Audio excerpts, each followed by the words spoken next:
नमस्कार, स्वागत है आपका किसान समाचार में। मैं हूं रेशमा आपके साथ। आइए नजर डालते हैं इस वक्त की हेडलाइंस पर।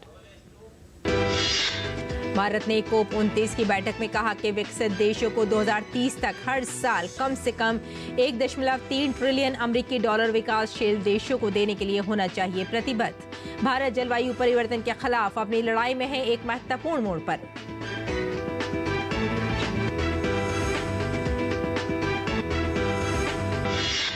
मध्य प्रदेश के 2,70,000 किसानों को अब ई-KCC पोर्टल के माध्यम से मिलेगा किसान क्रेडिट कार्ड।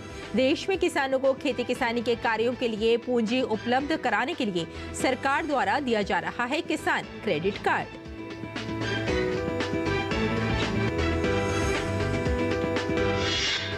राजस्थान के अजमेर में अंतर्राष्ट्रीय पुष्कर मेले का हुआ रंगारंग समापन।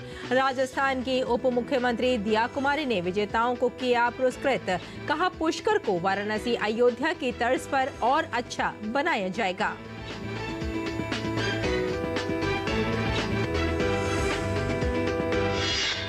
दिल्ली में वायु प्रदूषण के गंभीर श्रेणी में पहुंचने के बाद राष्ट्रीय राजधानी क्षेत्र में ग्रैब 3 के तहत कई प्रतिबंध लागू।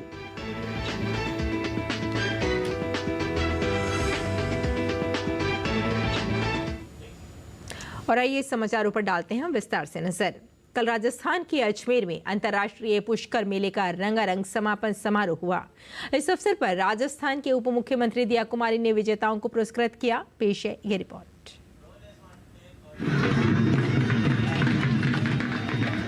अजमेर जिले के पुष्कर नगर परिषद में चल रहे अंतर्राष्ट्रीय पुष्कर मेले का खेल प्रतियोगिताओं और सांस्कृतिक कार्यक्रम के साथ रंगारंग समापन समारोह हुआ। समारोह में मुख्य अतिथि के तौर पर आई उप मुख्यमंत्री दिया कुमारी ने कहा कि हर साल इस मेले को और भव्य बनाया जाएगा। उन्होंने कहा कि इस मेले में 6 लाख से ज्यादा श्रद्धालु, 20,000 विदेशी पर्यटक और 8,000 से ज्यादा पशुओं को लाया गया। ऊंट रैली के आयोजन की प्रशंसा करते हुए उन्होंने कहा कि इस बार मेले का प्रबंध अच्छा था। पुष्कर को वाराणसी अयोध्या की तर्ज पर और अच्छा बनाया जाएगा। 2019 से लेकर अभी तक बीच में थोड़ा सा लगा था कोविड की वजह से, लंपी की वजह से जो पशु है उनका भी पार्टिसिपेशन कम हुआ था और टूरिस्ट का भी पार्टिसिपेशन कम हो गया था। इस बार 6 लाख से ज़्यादा टूरिस्ट आए हैं मेले में और बहुत बड़े बड़े आयोजन भी हुए हैं। इसको और भव्य बनाने के लिए हम लोग बहुत प्रयास करेंगे।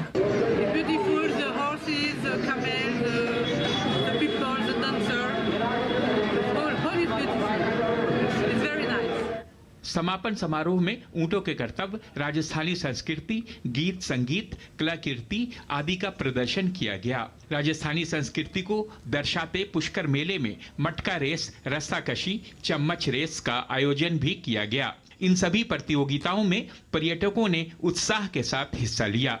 ब्यूरो रिपोर्ट, किसान समाचार। और दुनिया भर में प्रसिद्ध तीर्थ स्थल पुष्कर धाम में कार्तिक मास में स्नान और ब्रह्मा जी के दर्शन का विशेष महत्व है। पुराणों के अनुसार पुष्कर धाम में श्रद्धालु देव उठनी एकादशी तिथि से कार्तिक पूर्णिमा तक पौराणिक पुष्कर सरोवर में स्नान करने के बाद ब्रह्मा जी का दर्शन पूजन करते हैं। पौराणिक मान्यता है कि पुष्कर सरोवर में स्नान करने मात्र से इंसानों के कई कष्टों का निवारण हो जाता है। सनातन धर्म में माना जाता है कि ब्रह्मा जी के हाथ से यहाँ पुष्प छूटकर गिर गया था। जिस स्थान पर पुष्प गिरा उस जगह ब्रह्मा जी द्वारा यज्ञ कराया गया। पुष्प गिरने के कारण इस पौराणिक स्थान का नाम पुष्कर तीर्थ पड़ गया। पुष्कर सरोवर पंच तीर्थों में से एक है।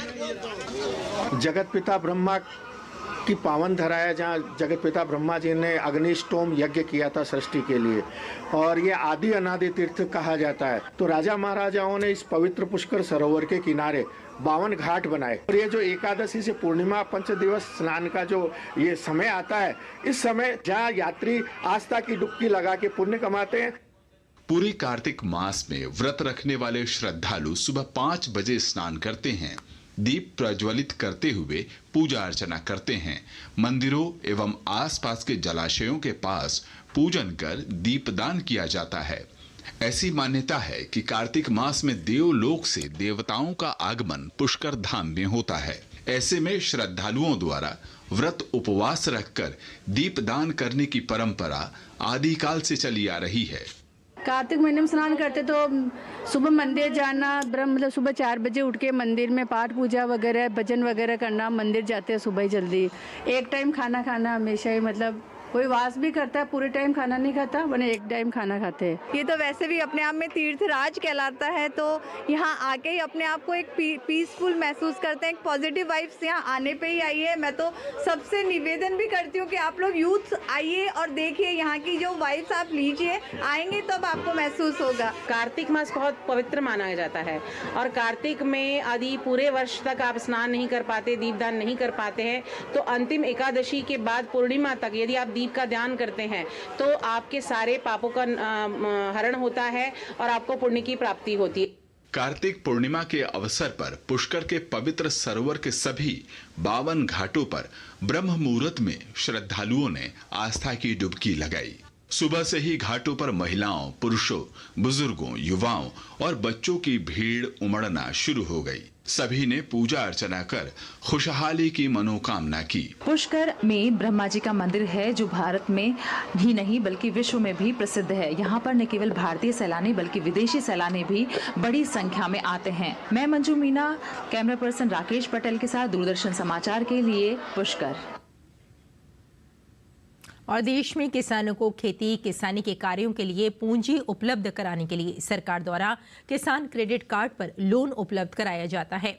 ऐसे में अधिक से अधिक किसानों को योजना के तहत बैंक लोन मिल सके, इसके लिए सरकार द्वारा कई प्रयास किए जा रहे हैं। इस कड़ी में कई राज्य सरकारों द्वारा किसानों को केसीसी पर ऑनलाइन ऋण उपलब्ध कराने की प्रक्रिया शुरू की गई है। इसमें अब मध्य प्रदेश राज्य भी शामिल हो गया है। सरकार की इस योजना से अब जिला सहकारी केंद्रीय बैंक खरगोन से संबद्ध सरकारी संस्थाओं के खरगोन एवं बड़वानी जिले के 2,70,000 किसानों को ई-केसीसी पोर्टल के माध्यम से किसान क्रेडिट कार्ड ऋण प्राप्त हो सकेगा। और इस बार के अंतर्राष्ट्रीय व्यापार मेले में अफगानिस्तान भी आकर्षण का केंद्र बना हुआ है। यहाँ बड़ी संख्या में प्रदर्शनी में विभिन्न प्रकार के ड्राई फ्रूट के स्टॉल लगाए गए हैं। भारतीय बाजार में मिल रहे अच्छे रुझान से अफगानिस्तान के व्यापारी कितने उत्साहित हैं, इसका जायजा लिया हमारे संवाददाता गिरीश निशाना ने। भारत अंतर्राष्ट्रीय व्यापार मेले में अफगानिस्तान अपनी अलग पहचान बनाए हुए है। यहाँ पर काफी संख्या में ड्राई फ्रूट देखे जा सकते हैं। हमारे साथ ज्यादा बात करने के लिए मौजूद हैं Jawad बाजुम। We brought some dry fruits from Afghanistan only. We are having different varieties of dry fruits. So like we are having the very famous almonds from Afghanistan. Specifically one almond that I can call it Mamra almond, which is very famous in all the world. Maybe you know about it. And I'm having more than 10 varieties of it from Afghanistan with different prices and different qualities. And we are having saffron from Afghanistan. We are having like other dry fruits. For example, we are having anjeer, which is very famous, and people liking the quality and the size of it. So we have like different varieties of dry fruits from Afghanistan. Afghanistan चूंकि हमारा दोस्त है तो मैं हमेशा अफगानिस्तान के stall से खरीदना पसंद करता हूं क्वालिटी के लिए। हमने शाही ज़ीरा खरीदा है, वाइट कलर की मामरा बादाम जो सबसे महंगी होती है, जो जनरली मिलती नहीं है मार्केट में, वो खरीदी है। डेट्स भी खरीदे हैं, केसर भी खरीदा है। तो मैं बहुत संतुष्ट हूं और क्वालिटी बहुत ही अच्छी है। अफगानिस्तान के स्टॉल पर खरीदारी करके लोग काफी उत्साहित नजर आ रहे हैं और अफगानिस्तान के प्रदर्शक भी काफी उत्साहित इसलिए हैं क्योंकि भारतीय लोग यहां पर जमकर खरीदारी कर रहे हैं। कैमरामैन आनंद कुमार के साथ गिरीश निशाना, डीडी न्यूज, दिल्ली। और भारत ने बाकू में कोप 29 में जलवायु वित्त पर उच्च स्तरीय मंत्री स्तरीय बैठक में समान विचारधारा वाले विकासशील देशों की ओर से हस्तक्षेप करते हुए इस बात पर प्रकाश डाला कि जलवायु परिवर्तन के प्रभाव एक आपदा से दूसरी आपदा के रूप में तेजी से स्पष्ट होते जा रहे हैं। भारत के प्रमुख वार्ताकार नरेश पॉल गंगवार ASMOEFCC ने कोप 29 में कहा कि चरम मौसम की घटनाएं इतनी ज्यादा हो रही हैं कि इसका असर विशेष रूप से ग्लोबल साउथ के लोगों पर पड़ रहा है। इसलिए जलवायु कार्रवाई पर महत्वाकांक्षाओं को बढ़ने की आवश्यकता है। उन्होंने कहा, हम जलवायु परिवर्तन के खिलाफ अपनी लड़ाई में एक महत्वपूर्ण मोड़ पर हैं। हम यहाँ जो निर्णय लेंगे वे हम सभी को न केवल महत्वाकांक्षी जलवायु परिवर्तन न्यूनीकरण कार्रवाई करने में सक्षम बनाएगा बल्कि जलवायु परिवर्तन के अनुकूल भी बनाएगा। इस संदर्भ में ये कोप ऐतिहासिक है। बयान में कहा गया है कि UNFCCC और इसके पेरिस समझौते में जलवायु परिवर्तन के लिए वैश्विक प्रतिक्रिया की परिकल्पना की गई है, जिसमें समानता और साझा लेकिन अलग अलग जिम्मेदारियों और संबंधित क्षमताओं के सिद्धांतों का पालन किया गया है। भारत ने दोहराया है कि विकसित देशों को अनुदान, रियायती वित्त और गैर ऋण प्रेरित समर्थन के माध्यम से 2030 तक हर वर्ष कम से कम 1.3 ट्रिलियन अमेरिकी डॉलर उपलब्ध कराने के लिए प्रतिबद्ध होना चाहिए, जो विकासशील देशों की उभरती जरूरतों और प्राथमिकताओं को पूरा करे। बयान में विकसित देशों को ध्यान दिलाया गया कि संयुक्त रूप से प्रतिवर्ष $100 बिलियन जुटाने की समय सीमा 2025 तक बढ़ा दी गई है।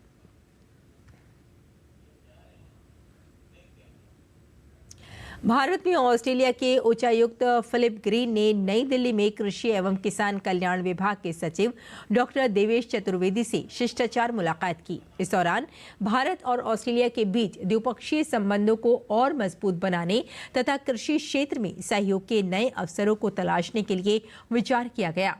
कृषि सचिव ने भारत की वर्तमान प्राथमिकताओं पर बल देते हुए कहा कि सरकार न केवल खाद्य सुरक्षा सुनिश्चित करने बल्कि किसानों की आय बढ़ाने के लिए प्रतिबद्ध है। दोनों पक्षों ने इस क्षेत्र के आधुनिकीकरण में सटीक कृषि, डिजिटल कृषि मिशन और छोटे खेतों के मशीनीकरण सहित तकनीकी प्रगति के महत्व पर भी विचार साझा किए। इसके अतिरिक्त कृषि में नवाचार और परिवर्तन को आगे बढ़ाने में स्टार्टअप की बढ़ती भूमिका पर भी बातचीत की गई। वहीं ऑस्ट्रेलिया के उच्चायुक्त फिलिप ग्रीन ने भी ऑस्ट्रेलिया की प्राथमिकताओं में कृषि के महत्व और दोनों देशों के बीच सहयोग बढ़ने की संभावनाओं का उल्लेख किया। उन्होंने कृषि प्रौद्योगिकी क्षेत्र में अवसरों को तलाशने के प्रति गहरी रुचि दिखाते हुए व्यापार संबंधों को मजबूत बनाने के महत्व पर जोर दिया। दोनों पक्षों ने कृषि तकनीक, बागवानी, डिजिटल कृषि और कृषि मशीनरी सहित विभिन्न क्षेत्रों में सहयोग बढ़ाने के महत्व पर सहमति जताई। बैठक में कृषि एवं किसान कल्याण मंत्रालय के वरिष्ठ अधिकारियों, ICAR के प्रतिनिधियों तथा विदेश मंत्रालय के संयुक्त सचिव ने शिरकत की। और दिल्ली में वायु प्रदूषण के गंभीर श्रेणी में पहुंचने के बाद राष्ट्रीय राजधानी क्षेत्र में ग्रैब 3 के तहत कई प्रतिबंध लागू कर दिए गए हैं। यातायात की भीड़भाड़ को कम करने के उद्देश्य से दिल्ली में सभी सरकारी दफ्तरों के समय में बदलाव किया गया है। आइए जानते हैं कि अब कौन सा दफ्तर कितने बजे खुलेगा। तो आपको बता दें कि दिल्ली में सभी सरकारी दफ्तरों का समय अब बदल गया है। दिल्ली नगर निगम का दफ्तर सुबह 8:30 बजे से शाम 5 बजे तक खुलेगा। केंद्र सरकार के दफ्तर सुबह 9 बजे से शाम 5:30 तक खुलेंगे और दिल्ली सरकार के दफ्तर सुबह 10 बजे से शाम 6:30 बजे तक खुलेंगे।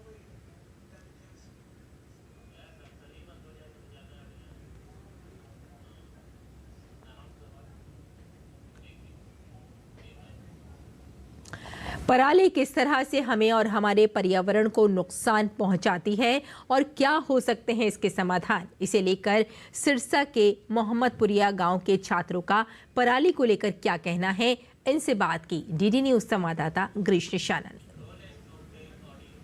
पराली क्या है इसके नुकसान और किस तरह से इसका किया जा सकता है प्रबंधन, इस पर ज़्यादा बात करने के लिए हम मौजूद हैं मोहम्मदपुरिया के आरोही मॉडल सीनियर सेकेंडरी स्कूल के अंदर। यहाँ क्या कहना है विद्यार्थियों का, आइए बात करते हैं। आप बताइए क्या है पराली? पराली धान की फसल के बाद जो वेस्ट बचता है उसे पराली कहते हैं। किस तरह से पराली को समाप्त किया जा सकता है? हम उसके फर्टिलाइजर्स बना सकते हैं, ईंटें बना सकते हैं, उसके छोटे छोटे टुकड़े करके उसके अंदर हम कंकर मिला के उसके ईंटें बना सकते हैं और इसे पेपर इंडस्ट्री में यूज़ कर सकते हैं। आप क्या कहेंगे? सिर्फ पराली नहीं जलानी चाहिए क्योंकि इससे कई तरह की बीमारियां फैलती हैं, जैसे अस्थमा, कैंसर जैसे रोग और वायु पोल्यूशन होता है। पराली का सबसे बड़ा इफेक्ट तो ये होता है कि जब हम पराली जलाते हैं तो उसमें से मीथेन और कार्बन मोनोऑक्साइड जैसी गैसें निकलती, जहरीली गैसें, जिनके कारण जो ह्यूमन के लंग्स हैं और जो ह्यूमन का स्ट्रक्चर है वो उसमें दिक्कत होती है। और सबसे बड़ा कारण है हमारा जो क्वालिटी इंडेक्स है होता है जो एयर का, उसमें दिक्कत होती है, वो खराब होता है। जिसके कारण सांस लेने में दिक्कत होती है, बड़े लोगों को भी और बच्चों को भी दिक्कत होती है।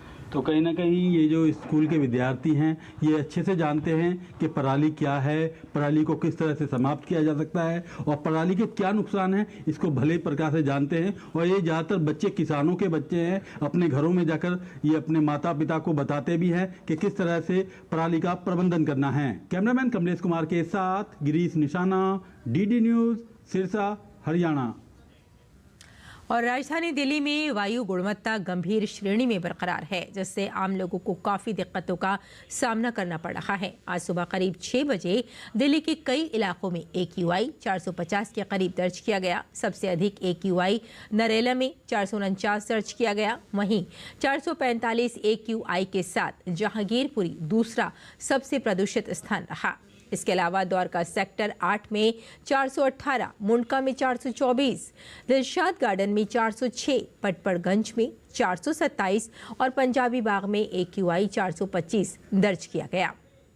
इस बीच दिल्ली में बढ़ते प्रदूषण को देखते हुए दिल्ली गुरुग्राम बॉर्डर पर भारी वाहनों का दिल्ली में प्रवेश करने पर रोक लगा दी गई है।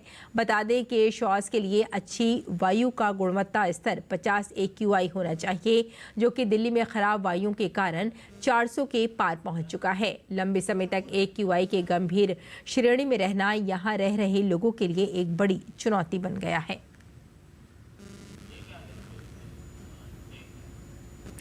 दिल्ली में यमुना नदी में लगातार प्रदूषण बढ़ता जा रहा है। यमुना नदी की सतह पर जहरीले झाग की परत साफ देखी जा सकती है।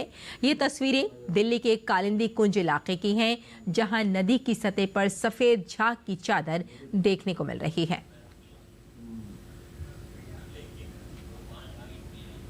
और आइए अब जान लेते हैं मंडी भाव के बारे में।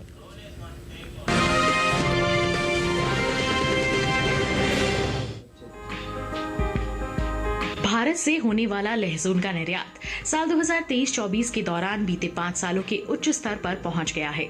दुनिया में चीन को लहसुन के सबसे बड़े उत्पादक के रूप में जाना जाता है, लेकिन हाल ही में चीन में लहसुन की पैदावार कम होने की वजह से वित्त वर्ष 2023-24 के दौरान भारत से रिकॉर्ड तोड़ लहसुन का निर्यात हुआ है।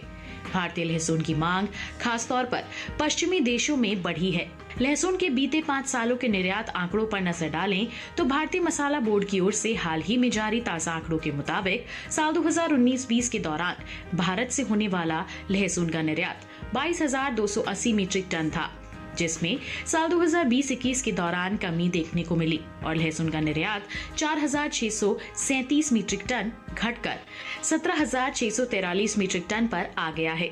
जबकि साल 2021-22 के दौरान लहसुन के निर्यात में इजाफा देखने को मिला और निर्यात फिर से 22,000 मीट्रिक टन के पार पहुंच गया। साल 2022-23 की बात करें तो इस साल लहसुन के निर्यात में खासा इजाफा देखने को मिला। बीते 3 साल के रिकॉर्ड को तोड़ते हुए लहसुन का निर्यात 57,346 मीट्रिक टन के पार पहुंच गया है। इसी तरह साल 2023-24 के दौरान भारत से होने वाले लहसुन के निर्यात ने पिछले 5 सालों का रिकॉर्ड तोड़ा और निर्यात का ये आंकड़ा 73,950 मीट्रिक टन के स्तर पर जा पहुंचा। यानी साल 2023-24 के दौरान भारत से होने वाले लहसुन के निर्यात में पिछले साल के मुकाबले 16,604 मीट्रिक टन की बढ़ोतरी हुई। फिलहाल मंडियों में इन दिनों लहसुन की आवक सामान्य है। हाजिर भाव को देखें तो एग्मार्कनेट के मुताबिक गुजरात की जैतपुर मंडी में 14 नवंबर को लहसुन का भाव था 25,205 रुपए। 15 नवंबर को इसके भाव में 400 रुपए का उछाल आया और भाव जा पहुंचा 25,605 रुपए प्रति क्विंटल पर। राज्य की ही पोरबंदर मंडी में इस दौरान लहसुन के सौदों में भारी गिरावट के साथ कारोबार हुआ।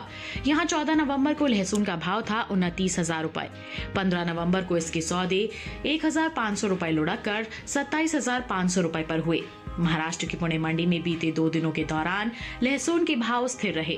यहां 14 और 15 नवंबर को लहसुन 28,500 रुपए पर बिकी, जबकि उत्तर प्रदेश की गुलावटी मंडी में बीते गुरुवार को लहसुन का बाजार भाव 12,000 रुपए रहा। शुक्रवार को इसके भाव में 500 रुपए की तेजी आई और भाव हो गया 12,500 रुपए।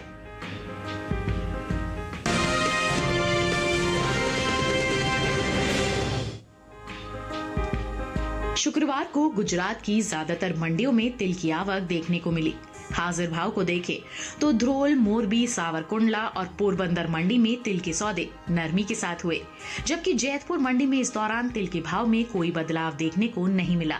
एगमार्कनेट के मुताबिक गुजरात की ध्रोल मंडी में 14 नवंबर को सफेद तिल का भाव रहा 10,275 रुपए। 15 नवंबर को इसके भाव में 435 रुपए की गिरावट आई और भाव हो गया 9,840 रुपए। राज्य की ही जैतपुर मंडी में बीते 2 दिनों के दौरान सफेद तिल के भाव स्थिर रहे। यहाँ 14 और 15 नवंबर को इसके सौदे 11,000 रुपए पर हुए। मोरबी मंडी में इस दौरान तिल के सौदों में नरमी के साथ कारोबार हुआ। यहाँ 14 नवंबर को तिल का भाव था 10,450 रुपए।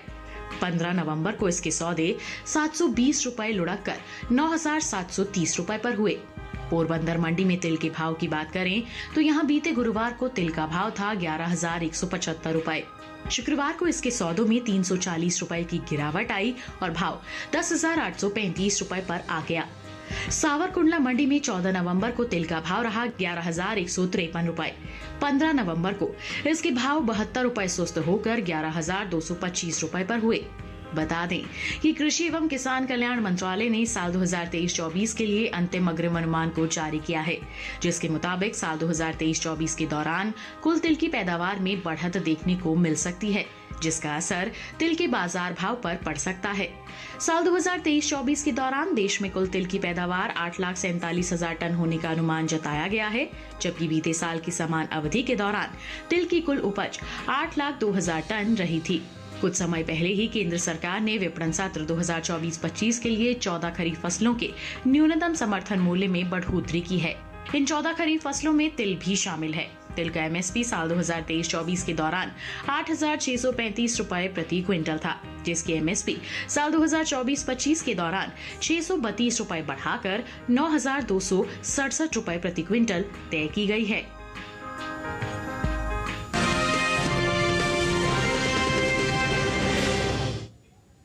और किसान इस मौसम में कैसे रखें अपनी खेती का ख्याल, आइए जानते हैं।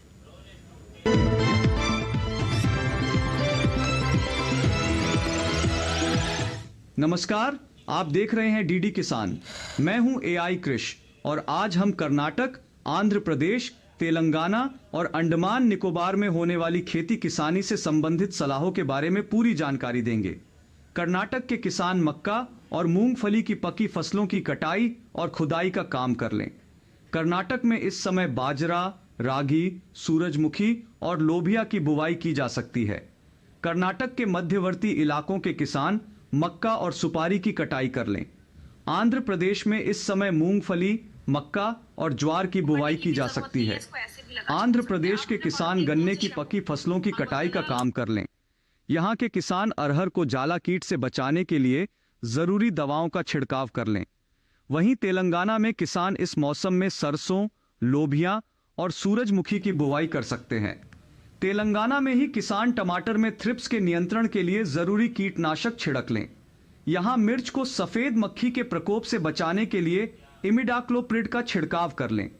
अंडमान निकोबार द्वीप समूह के किसान खीरा और लोबिया की बुवाई कर लें और इनके खेतों में जल निकासी की व्यवस्था बनाए रखें। इसी तरह कृषि और किसानों से जुड़ी हर महत्वपूर्ण जानकारी के लिए हमारे साथ जुड़े रहिए और देखते रहिए डीडी किसान। धन्यवाद।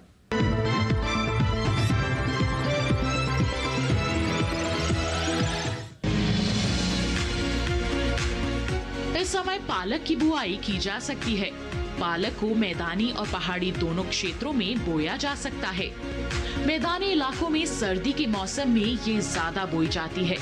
वैसे तो इसे किसी भी प्रकार की मिट्टी में बोया जा सकता है, फिर भी दोमट मिट्टी इसके लिए सर्वोत्तम मानी जाती है।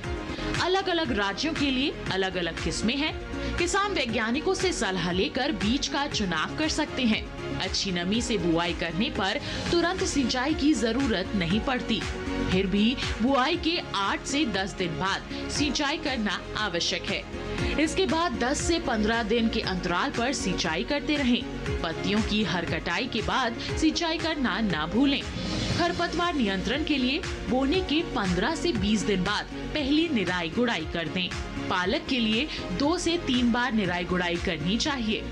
पत्तेदार सब्जियों में आमतौर पर बीमारी नहीं लगती, फिर भी अगर बीमारी लग जाए तो कटाई के बाद दवा छिड़कें ताकि पत्तियों पर दवाई का असर ना हो। वैसे पालक में सर्कोस्पोरा लीफ स्पॉट और डंपिंग ऑफ जैसी बीमारियों की आशंका रहती है। लीफ माइनर, चैंपा, माहू और इल्ली जैसे कीट पालक की पत्तियों को नुकसान पहुंचा सकते हैं। बचाव के लिए विशेषज्ञों की सलाह पर उचित दवाएं छिड़कें। ध्यान रखें कि फसल में किसी भी प्रकार की दवा का छिड़काव करने से पहले कृषि विशेषज्ञों से सलाह जरूर लें। पालक की 1 हेक्टेयर में 80 से 100 क्विंटल तक पैदावार होती है। इसे कई बार काटा जा सकता है।